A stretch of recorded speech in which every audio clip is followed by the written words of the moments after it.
Well, another loss from the LA Chargers in Mexico City. They went against their divisional rival, the Kansas City Chiefs, and they fell short 24 to 17. Now, the game started off all right in the first half, as far as the LA Chargers side. They had 3 points and, was really kicking a series of field goals. Money Badger, Michael Badgley doing his thing. I think he believed he missed like one field goal. I was checking the highlights there.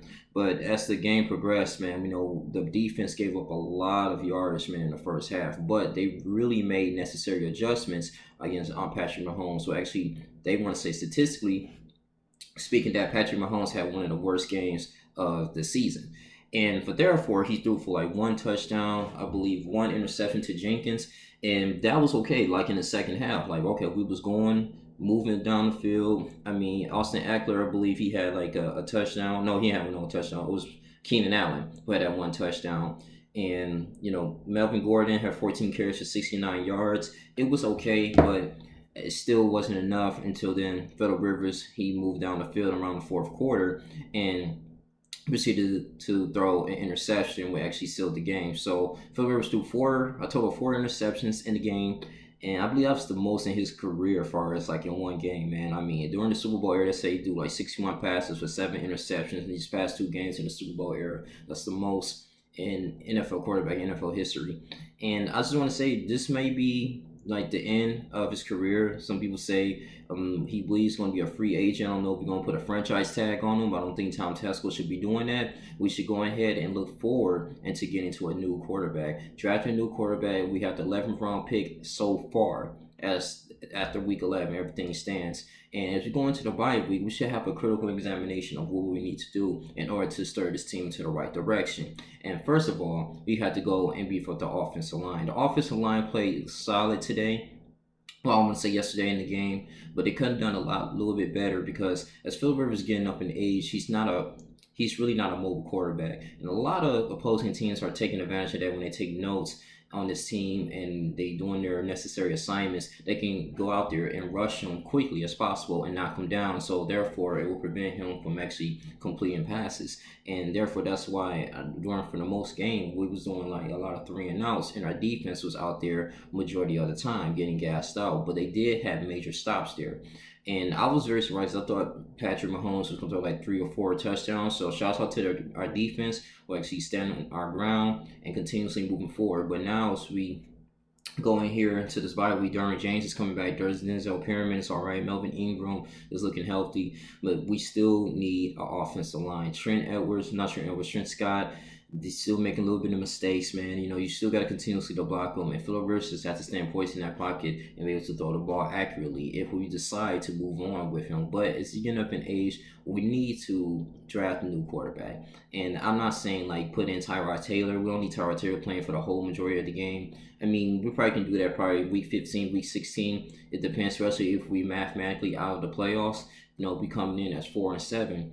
This team here needs a new offensive line. We need new protection. We need more time in that pocket to the point that he won't rush the scheme. Now, I believe that we do have a new offensive coordinator, and since Kim Wisenhunt was calling the plays, what really hasn't been an insufficiency here with the Los Angeles Chargers is that we giving Phillip Rivers the okay to call plays and switching plays up. Now, it worked with the Green Bay Packers game, I believe a couple weeks back, but now at this moment right here, it just goes to show you that he's not a Peyton Manning type. He's not the type to do audibles and continuously switch up things and see that he's seen on the defense, but that the offensive coordinator may see. So I think the offensive coordinator now needs to get familiar with the playbook. You need to go ahead. I know you need to talk to Anthony Lynn about this. Like go ahead, like all right, this is the game plan. This is what we need to do. We need to run the ball here. Do this wide receiver screen here. Do a week 1 slot here. Let's go to 4 vertical here. Then boom boom, like all this to Austin Eckler. Do you just utilize what we have at this moment with Austin Eckler, Melvin Gordon, Mike Williams, Keenan Allen, Hunter Henry. These are in Virgil Green. These are really our top tier receivers that we have, and for so far this season until we can get better. But I just think that it was just really a fair way to go and execute in the end zone. So as you look into how Phillip Rivers in this press conference, they asked him the whole same thing again. How do you feel frustrated? Like, what's the issue? What can you do to move forward from this moment? And he simply said that we got to get better all season. Which is getting to that end zone and scoring when we most need it. Yes, and that's extremely true. People want to say like, the whole team played well. They did okay, and I'm not going to fully blame Rivers on this because I was really very emotional at this time yesterday. But it's Rivers' fault, and then some of it is, but it's a collective team effort. And it could be just many a series of play calling. It could be different things like that. Melvin Gordon, I wish he would have got more yardage. That would probably beef up the confidence in our team to run the ball more and get into the end zone instead of the Rivers taking chances like a second 10 just throwing the ball. Even though we had like 34 seconds left, we was at the Kansas City's 10-yard line. But, with all this and done, most of the games that the LA Chargers lost was pretty much due to one possession. One possession, that's it. It wasn't really, we really didn't get blown out. None of our games, and it's always come down to the fourth quarter. It come down to the last possession. Either someone fumbles the ball, like Melvin Gordon did with the Tennessee Titans game, throw an interception, Detroit Lions game. The same thing with the Oakland Raiders interception to Harris, and then the Kansas City Chiefs game to throw an interception. It always come down to these one things. Now, shout out to LA Original. We had a podcast about this. So yesterday, I talked about how successful the Chargers were last year, and they were in the same predicament, but they managed to win most of their games. Everything was going their way. That London game, we went against the Tennessee Titans, we won. That we went against the Seattle Seahawks at Central League Stadium. I remember that. Then we converted a 2-point conversion against Kansas City Chiefs last year. We did all of that. I mean, those were great memories, and everything was working in our favor. But now it's just the total opposite. We don't know. Tom Tuskell said we have a limited cap space. I just don't want any type of mediocre draft at this moment here. We need to get a new QB. We need to get a new offensive line, and we need to get some more defensive tackles. That's the only way we can turn this thing around. We have decent corners. The corners are pretty much getting interceptions like almost every single game so far this season.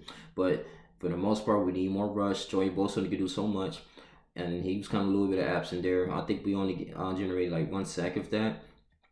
But for the most part, man, just get a new QB. Look for somebody in a D1, D2 school, and we got to work on from him. And then Tyrod Taylor can learn. If we still keep Phillip Rivers or he's going ahead and retire, Phillip Rivers need to coach him or just do something, man. Do something else, man. Get into anything else, but I don't want him on the field like that. No disrespect to him. I believe he's still in discussion for the Hall of Fame. But it's just way that his performance right now, he's underperforming to the point that it's costing us games. It reminds me of how Eli Manning was pretty much benched with Danny Dimes. And this is the whole thing right now. Bad offensive line Giants have. Danny Dimes is still new. He's a rookie. He's trying to learn more about the quarterback position. And Eli Manning's in the sideline coaching. It's just probably at one point in time that maybe he needs to sit down and just give some new blood a chance to go ahead and succeed in this franchise.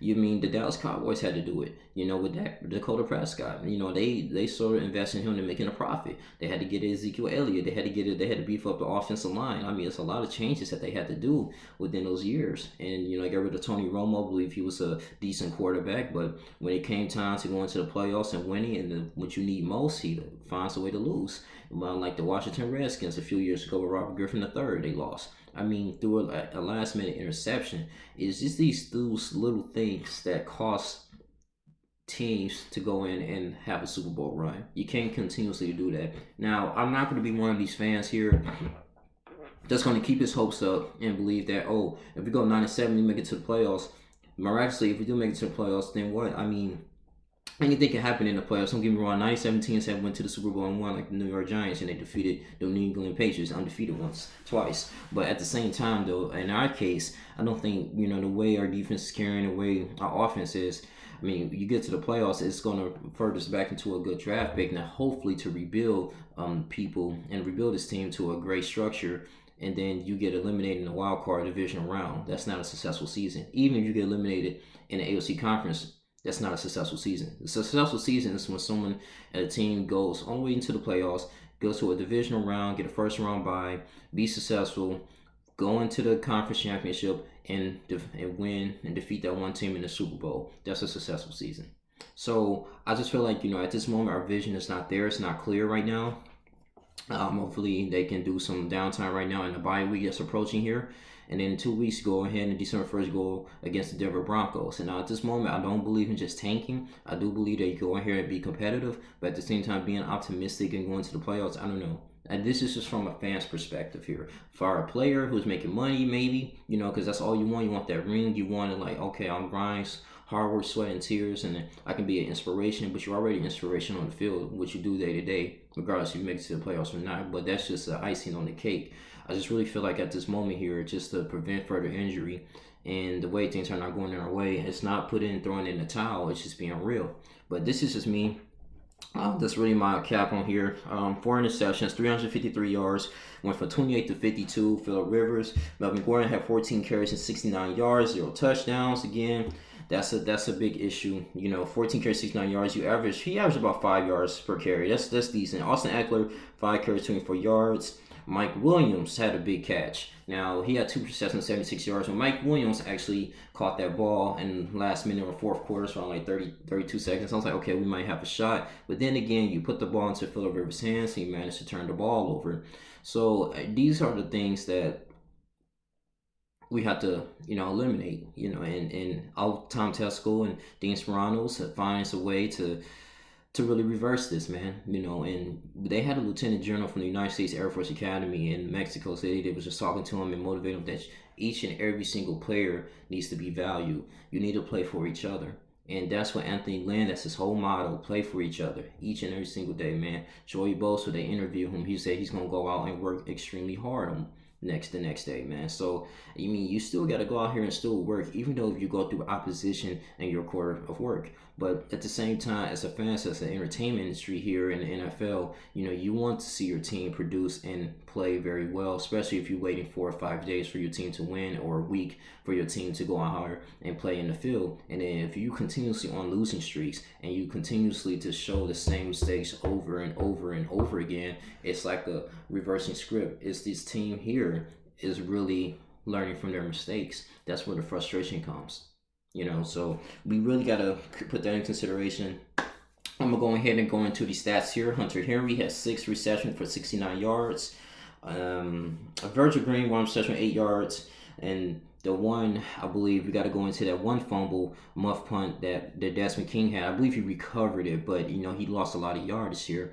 And once I know it's impossible to play perfect football, I definitely agree. I think when Melvin Gordon said that, but at the same time, though, you guys are professional athletes and you guys play and practice every day, right? And it's just that at the same time, you keep making the same mistakes over and over again that costs your team to be in a disadvantage. And that's when the frustration comes from our fans here, and we just see it from our view. But that's all I had to say. I'm not going to too long. Congrats to the Kansas City Chiefs fans on 24-17. The AFC West is still open. Who knows? But this is a disappointing loss for the LA Chargers, man. At the end of the day, man, I don't know what they going. Well, I know what they going through, but only guy can pull them through this. So I'm still riding for my team, but it's rough right now. But I'm going to keep going and do what I need to do. And I'm going to come here and put these videos out here. You guys continue to like, comment, subscribe. Donate to the channel with the Cash App at Young Lee Jr. You guys take care. I'm out. Deuces.